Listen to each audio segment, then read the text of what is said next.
హైదరాబాద్ గాంధీ భవన్ వద్ద ఉద్రిక్తత నెలకొంది. ఆసిఫాబాద్ జిల్లాకు చెందిన కాంగ్రెస్ నేతలు వస్తున్నారనే సమాచారంతో పోలీసులు భారీ బందోబస్తు ఏర్పాటు చేశారు. ప్రతి ఒక్కరిని తనిఖీ చేసి లోపలికి పంపై కాంగ్రెస్ నేతలు ఆగ్రహం వ్యక్తం చేశారు. ఆసిఫాబాద్ నియోజకవర్గంలో 3 గ్రూపులతో పార్టీకి ఇబ్బందులు తప్పడం లేదని డీసీసీ అధ్యక్షురాలు ఆత్రం సుగుణ, ఇన్ఛార్జ్ అజ్మీరా శ్యామ్, మరో నేత విశ్వవర్మతో పార్టీ గందరగోళంగా మారిందని క్యాడర్ ఆరోపిస్తోంది. ఈ 3 నేతల మధ్య గొడవలు లేకుండా చూడాలంటూ పీసీసీ చీఫ్తో భేటీకి ఆసిఫాబాద్ కాంగ్రెస్ నేతలు తరలివచ్చారు. మరోవైపు గాంధీ భవన్ వద్ద భారీగా పోలీసులు మోహరించారు.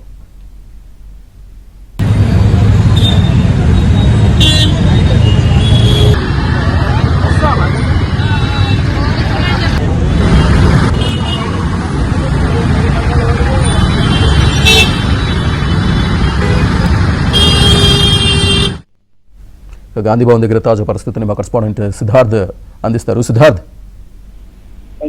గాంధీ భవన్ లో నిరసన చేసేందుకు ఆసిఫాబాద్ జిల్లా కాంగ్రెస్ నేతలు భారీగా వచ్చారు.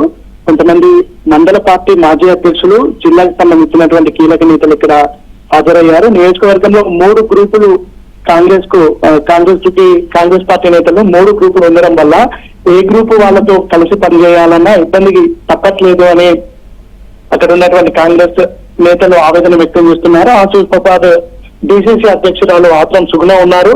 దాంతో పాటు ఇన్ఛార్జ్ అజ్మీరా శ్యామ్ నాయక్, నియోజకవర్గంలో కీలక నేత విశ్వ, వీళ్ళ ముగ్గురుతో సమన్వయం చేసుకోలేక ఇబ్బందులు పడుతున్నారు.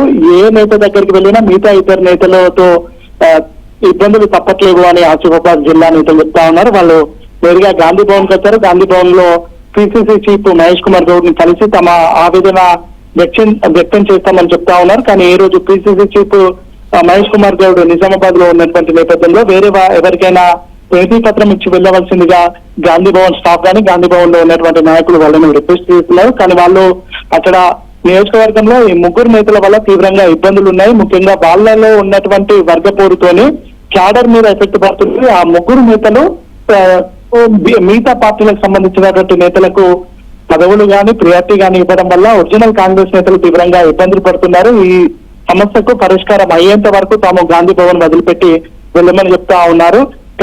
ఈ భారీగా ఆసిఫాబాద్ కు సంబంధించినటువంటి నేతలు రావడంతో పోలీసులు అప్రమత్తమయ్యారు. బయట వాళ్ళని ఎవరిని లోపలికి రానివ్వట్లేదు.